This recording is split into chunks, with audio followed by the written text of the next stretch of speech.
Coming up today, President Park Geun-hye visits the National Assembly to seek lawmakers' support in passing bills related to improving people's livelihoods in a timely manner.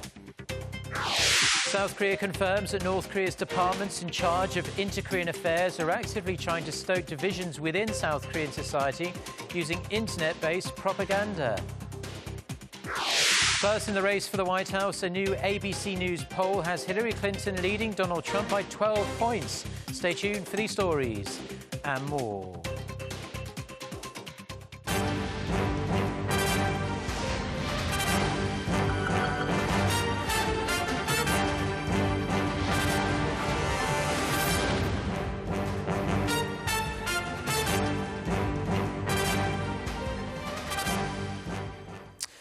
Hello, it's noon on Monday, the 24th of October. You're tuned in to our midday newscast here on Arirang TV. Thank you ever so much for joining us today. I'm Mark Broom. Let's begin with President Park Geun-hye's policy address to the National Assembly. In her annual speech to Parliament, President Park announced that the government will begin the process of revising the constitution to change Korea's one-term presidency. Now, this issue has long been a hot topic of debate. But with the president officially announcing the beginning of the process, it may actually become a reality now. We go to our presidential office correspondent Song Ji-sun at Cheongwadae for the details. So Ji-sun, can you give us a wrap-up of the president's remarks? Good afternoon, Mark. President Park has vowed to put the revision into effect before her single 5-year term ends, citing the outstanding difficulties she has experienced over the past 3 years and 8 months she's been in office. She said the challenges facing Korea cannot be tackled with just a handful of policies or reforms and must be approached with the idea of having the country take another leap. Here are some of the president's remarks on the subject.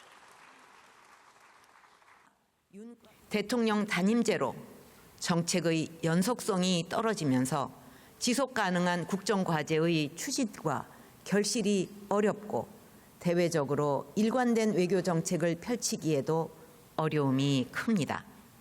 북한은 몇 년만 버티면 된다는 생각으로 핵과 미사일 개발을 수십 년 동안 멈추지 않고 있고 경제 주체들은 5년마다 바뀌는 정책들로 인하여 안정적이고 장기적인 투자와 경영에 어려움을 느끼고 있습니다.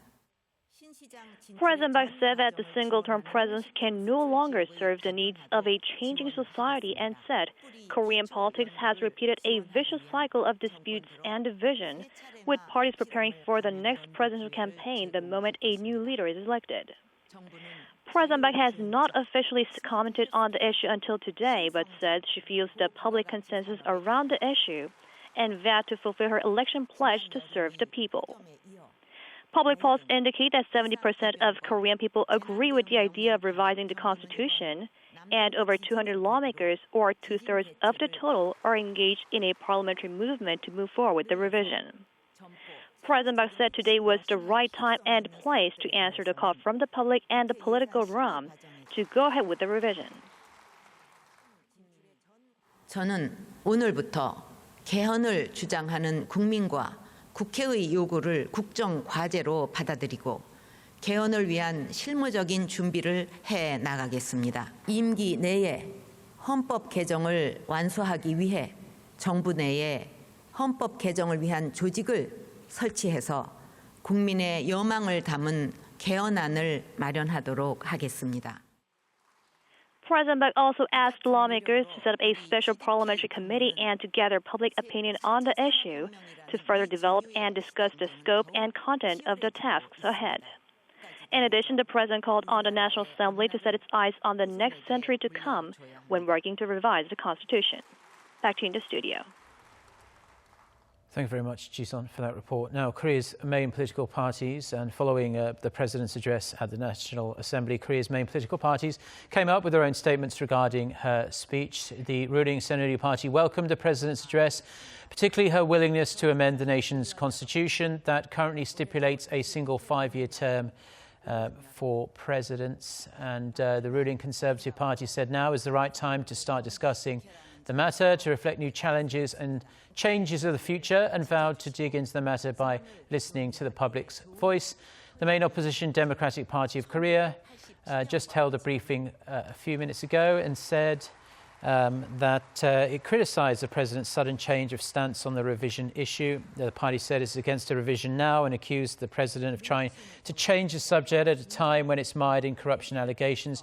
It also said the president hasn't yet spoken a word about the allegations. Now, the minor opposition People's Party said it welcomes the idea of the revision, but it too was critical of the move, echoing the main opposition party. It asked why the presidential office would move forward with the revision now, after ignoring the opposition bloc's call and when it's mired in corruption allegations. South Korea has confirmed that North Korea has been using its agencies dedicated to inter-Korean affairs to launch psychological warfare on the South. They've been attempting to stoke division and anger over issues such as defections and the upcoming deployment of a US missile defense system. Connie Kim with the details.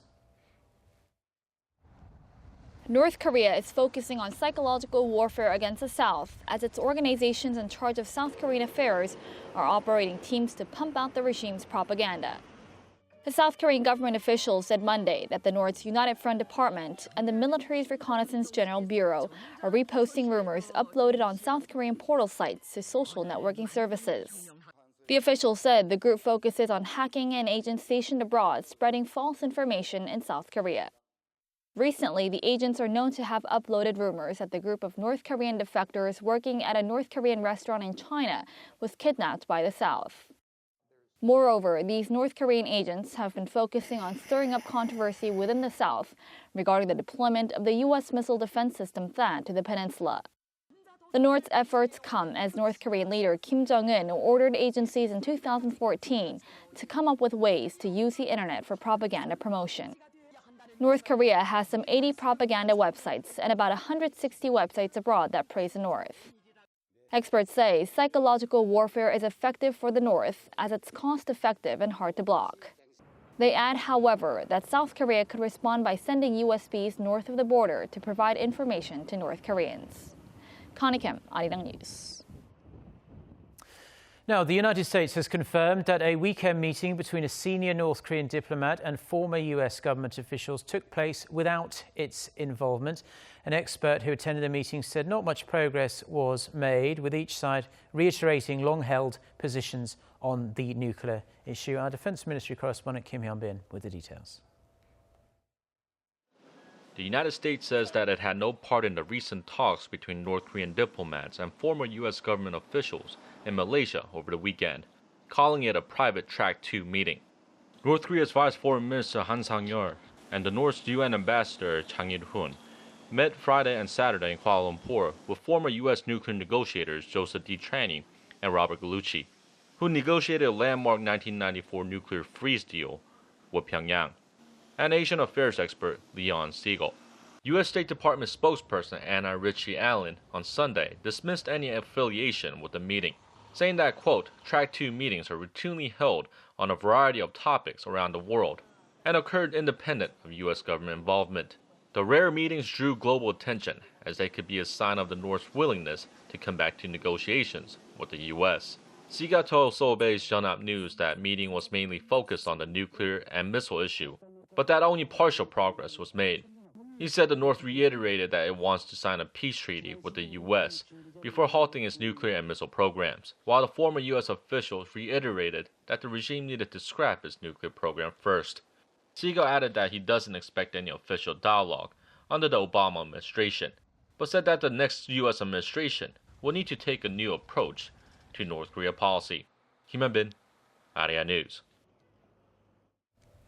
Now, North Korea has denied South Korea sought its opinion before deciding to abstain from a 2007 UN vote on North Korea's human rights. This was the first reaction from the North on the memoir by former Foreign Minister Song Min-soon, who had voiced a stir since its publication. In his memoir, former Minister Song said Seoul sought Pyongyang's opinion before it decided to abstain from the UN vote during a former Nomuan administration. It also said that Moon Jae-in, the former head of the main opposition party, was involved in the process as the presidential chief of staff at the time. Mr. Moon has been tipped as a leading contender in the 2017 presidential election. The North condemned the ruling Geunhye party for engaging in a, quote, politically motivated terrorist act by branding the main opposition party as North Korean sympathizers. Seoul has dismissed the claims and said Pyongyang must stop its actions, which it said are only aimed at sparking tensions within South Korea. South Korean consumers are tightening their belts amid the protracted economic slump. Statistics Korea reports that a fifth of households say their expenditures surpassed their disposable income in the second quarter. The 20% figure is the lowest since related data was collected for the first time in 2003. It beats the previous record of around 20.8% logged in the third quarter last year. Household disposable income is the amount of money that a household can spend after taxes or welfare contributions, and the amount has slid after hitting an all-time high in the first quarter of 2005. The decline, experts say, is largely due to concerns over weak economic growth despite government-led measures to boost consumption. The government predicts the economy will grow 3% next year, while the central bank revised down its outlook to 2.8%. A local advisory firm has advised shareholders of Samsung Electronics to oppose the nomination of Vice Chairman Lee Jae-yong to the board of directors. In a letter to its shareholders, Sustinvest said he is not qualified because he has been a beneficiary of internal trading at Samsung Group. He, the only son of hospitalized Samsung Group chairman Lee Geunhye, was nominated to the board last month, and this will be put to a vote at a shareholders' meeting on Thursday. Sustinvest said such transactions undermine the company's value as it rules out the possibility of better transactions. This marks the first potential opposition to Lee's nomination. Last week, Korea's National Pension Service, the single biggest shareholder of Samsung Electronics, and Institutional Shareholder Services, another advisory firm, signalled that they would vote in favour of Lee joining the board of directors. There's now slightly over 2 weeks until the US presidential election, and a new poll shows Democratic presidential nominee Hillary Clinton has a double-digit lead over her Republican rival, Donald Trump. Kim Mo-kyun reports. The ABC News poll released on Sunday shows Clinton leading Trump by 12 percentage points, 50% to 38%.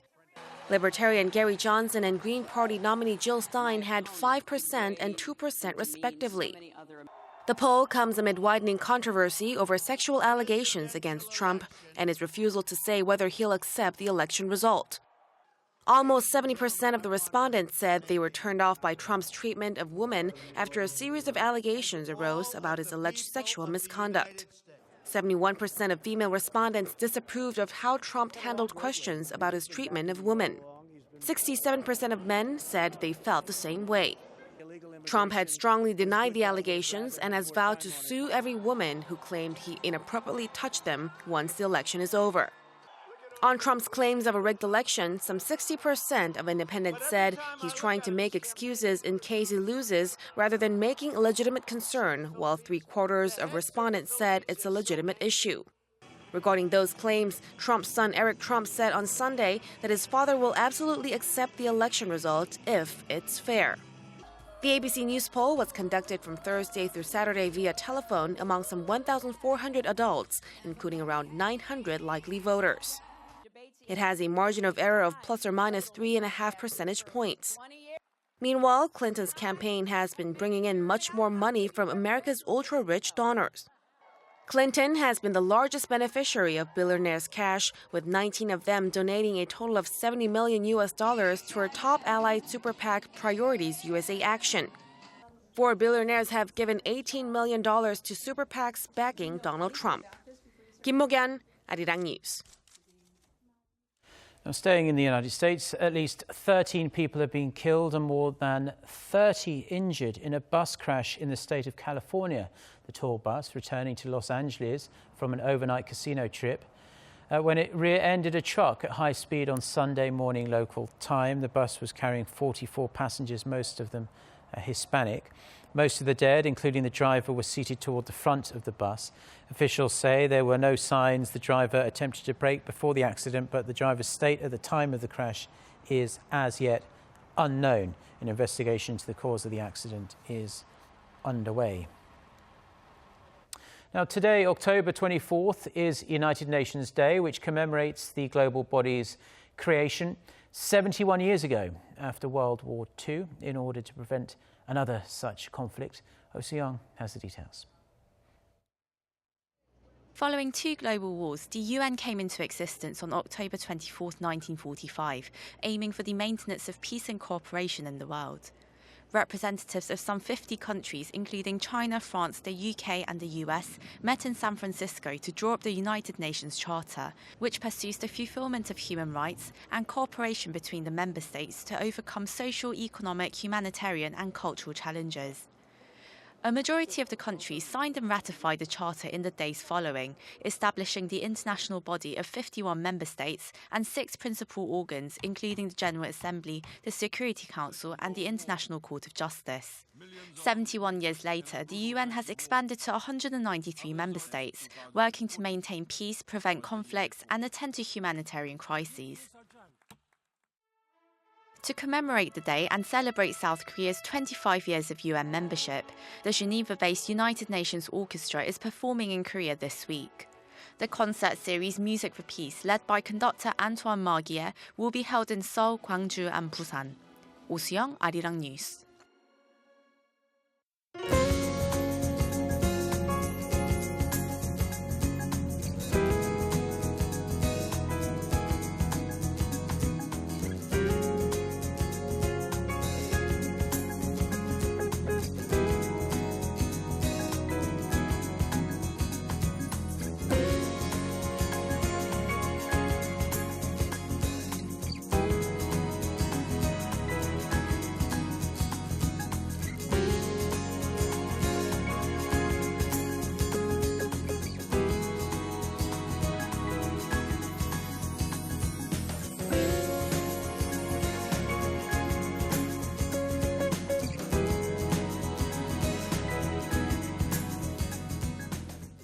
Well, that's all we have for now. I'm Mark Broom. We'll be back again at 2 p.m. Korea time with our next news bulletin. So until then, goodbye.